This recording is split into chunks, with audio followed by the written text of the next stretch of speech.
तो बच्चों अभी हम लोग देख लेते हैं कैसे हम लोग नेट रेजिस्टेंस निकालेंगे अगर रेजिस्टर्स को सीरीज में लगा दिया जाए या पैरेलल में लगा दिया जाए या कॉम्बिनेशन में लगा दिया जाए।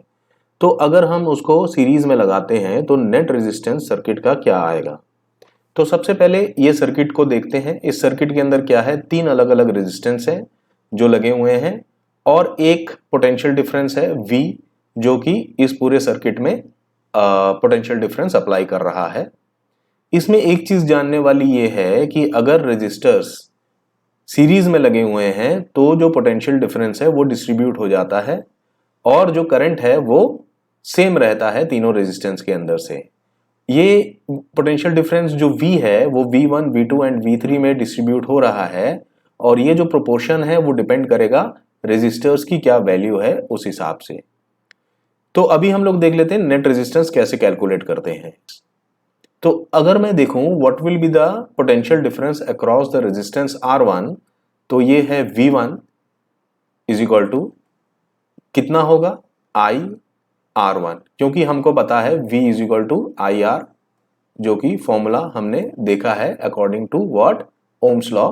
सो V1 the potential difference across first resistor will be IR1 and V2 will be equal to IR2। क्यों?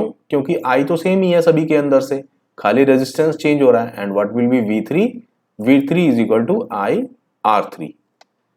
तो this is 1 and this is 2 and this is 3। If we add 1, 2 and 3, what we get V1 plus V2 plus V3 is equal to what? IR1 plus IR2 plus IR3। अब हमको मालूम है ये जो total voltage है वही तो distribute हो रहा है ये तीनों जगह पे। अगर ये तीन ऐड हो जाएं तो ये टोटल V मिल जाएगा हमको। So we can write V here and I we can take common. So here we get R1 plus R2 plus R3। अब इस V को मैं क्या लिख सकता हूं? V is equal to IR, तो I सेम है and R, what is this R? R is the net resistance of this circuit. जो इस सर्किट का टोटल रेजिस्टेंस होगा, नेट रेजिस्टेंस होगा इन तीनों की वजह से, that is the R is equal to R1 plus R2 plus R3। अब अगर मैं I कैंसिल कर दूं, what we get? R is equal to R1 plus R2 plus R3। तो जो नेट रेजिस्टेंस होगा वो तीनों का एल्जेब्रिक सम होगा। तो यही होता है सीरीज में तीनों रेजिस्टर्स का सम हो जाता है नेट रेजिस्टेंस। तो बच्चों अब देख लेते हैं पैरेलल में अगर रेजिस्टेंस लगे हुए हो तो नेट रेजिस्टेंस कैसे निकालते हैं। तो ये एक अरेंजमेंट है जिसके अंदर एक सर्किट है जिसमें एक पोटेंशियल डिफरेंस V लगा हुआ है और तीन रेजिस्टर्स जो हैं पैरेलल में लगे हुए हैं। अब पैरेलल का मतलब क्या है? ये आपस में ये लाइनें पैरेलल हैं इसीलिए ये पैरेलल है? नो, ऐसा नहीं है। पैरेलल का मतलब होता है एक जंक्शन से तीनों अलग अलग डायरेक्शन में अगर कनेक्शन कर दे हम रेजिस्टेंस को तो उसको पैरेलल बोलेंगे। क्यों? क्योंकि उस जंक्शन से करंट जो है तीनों में डिस्ट्रीब्यूट हो जाएगा। तो जहां जिस अरेंजमेंट में करंट डिस्ट्रीब्यूट हो जाता है उसको पैरेलल सेटअप बोलते हैं। तो जरूरी नहीं है कि ये पैरेलल हो, ये अगर ऐसे होते रेजिस्टर्स तो भी हम इसको पैरेलल बोल सकते थे, क्योंकि करंट जो है यहां से तीन अलग अलग डायरेक्शन में डिस्ट्रीब्यूट हो जाता है। तो पैरेलल में क्या है, हमने देखा करंट डिस्ट्रीब्यूट हो जाता है और वोल्टेज जो है सेम रहता है। तो अगर मैं करंट निकालने का कोशिश करूं इन R1 तो I will get I1 is equal to V upon R1, क्योंकि यही फॉर्मूला होता है। V is equal to IR होता है and what? I is equal to V by R। तो इस फॉर्मूले से ये हमको मिल जाता है।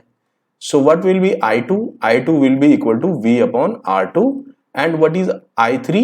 I3 equal to V upon R3। तो ये हो गया आपका फर्स्ट इक्वेशन, ये सेकेंड इक्वेशन एंड ये थर्ड इक्वेशन। तो नेट करंट जो फ्लो कर रहा है I वही ना डिस्ट्रीब्यूट हो रहा है इन तीनों रेजिस्टर्स में से।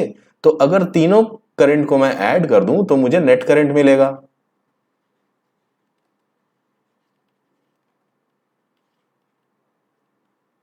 What do we get?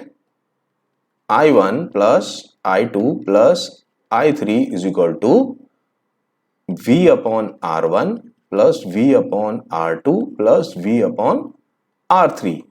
तो अब ये जो I1 plus I2 plus I3 है वो है I is equal to V common ले लेते हैं 1 upon R1 plus 1 upon R2 plus 1 upon R3। अब I को मैं क्या लिख सकता हूं, जो लेफ्ट हैंड साइड में I है उसको मैं लिख सकता हूं V upon R। This R is the net resistance of the circuit is equal to V into 1 upon R1 plus 1 upon R2 plus 1 upon R3। और ये जो V इधर और इधर ये कैंसिल हो गया। सो हमको लास्ट में क्या मिलता है, जो लास्ट में हमको मिलता है नेट रेजिस्टेंस, उसका फॉर्मूला है 1 upon R is equal to 1 upon R1 plus 1 upon R2 plus 1 upon R3। तो जो नेट रेजिस्टेंस होता है उसका जो रेसिप्रोकल है वो तीनों के इंडिविजुअल रेजिस्टर्स के रेसिप्रोकल का सम है।